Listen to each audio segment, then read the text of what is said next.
আসসালামু আলাইকুম প্রিয় দর্শকবৃন্দ।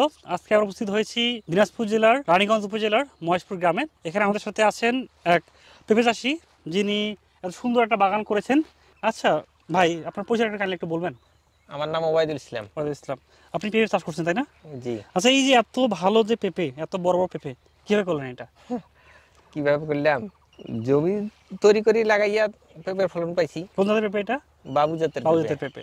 আচ্ছা আচ্ছা, এই পেঁপে চাষ করলেন কেন আপনি? পেঁপে অনেক চাষ চাষ আছে, অনেক করেন, হ্যাঁ, যেমন কেউ লাগাইছে অনেক এখানে আলু, রকম চাষ আছে, কিন্তু পেঁপে চাষটা রিস্ক সবথেকে কম। সবচেয়ে কম। এখানে তো 1 বছর লাগে মনে হয় সম্ভবত, না?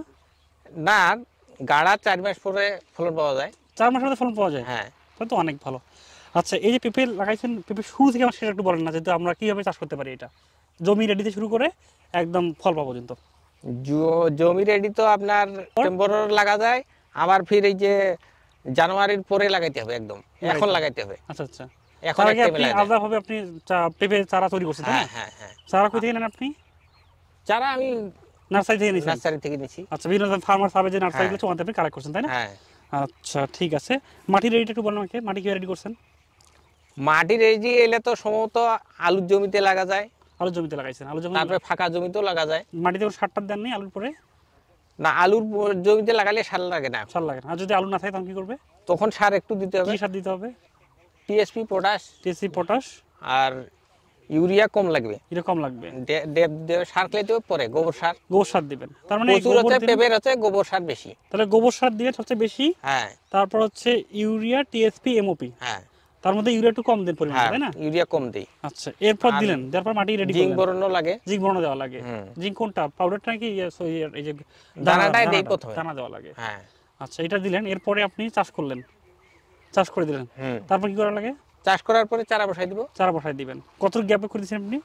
আমি 3.5 হাত, 3.5 4 গ্যাপ হাত দিলেন। এরকম। হ্যাঁ, 3.5 হাত, 4 হাত স্কোয়ার। তারপর তারপর কি করেন এরপর? এরপর থাকলো হুম। তো তখন পরিচর্যা করলাম, পানি দেন? পানি দেই। পানি দেন, এরপর? সম্ভবত যখন সেচ লাগবে তখন সেচ দিব। এটা কয়দিন কয়দিন পানি দিবেন আপনি এটা? যদি পেঁপের জমি সম্ভবত উঁচা জমি লাগে, উঁচা জমি নিচু লাগে। জমিতে কিন্তু হয় না। মাটি লাগে বালু বেলে দশ হ্যাঁ, দিতে না? হ্যাঁ। বেলে 10 বালু একটু বেশি আছে এখানে। হ্যাঁ, এটাতে বালু একটু বেশি আছে, পলির ভাব বেশি থাকলে আরো ভালো হয় আচ্ছা আচ্ছা, পেঁপেটা। এটা একটু বালুর ভাব বেশি আছে, তো যেটা একটু খরচা বেশি হয়, পানি সেচটা বেশি লাগে। পানিটা বেশি লাগে। আচ্ছা, তারপর কি করলেন? মানে গাছ আপনার বড় হচ্ছে, হুম। এরপর তখন ফির হচ্ছে- আবার সার দিলাম। কি সার দিলেন এরপর? কতদিন বয়সে? ওটা আপনার ধরেন এই 70 দিন বয়সে তখন সার দিব। 70 দিন, মানে প্রায় 2.5 মাস হয়ে গেল। হ্যাঁ, আড়াই তখন মাস বড় গাছটা হচ্ছে।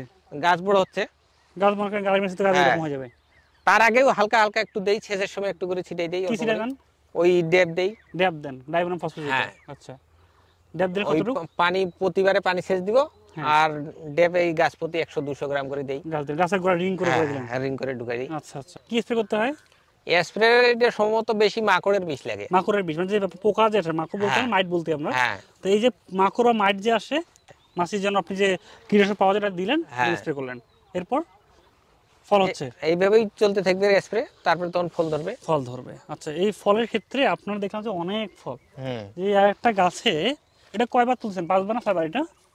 এটা হ্যাঁ, একদম গাছ কই শুরু, এখানে শুরু করছেন? এইখান থেকে শুরু, এইখান এখানে থেকে। শুরু। এই দিলে এখান বদলাতে থেকে সবলাতে একটা, ধরবে। দুইটা, তিনটা, চারটা, পাঁচটা, কতগুলা!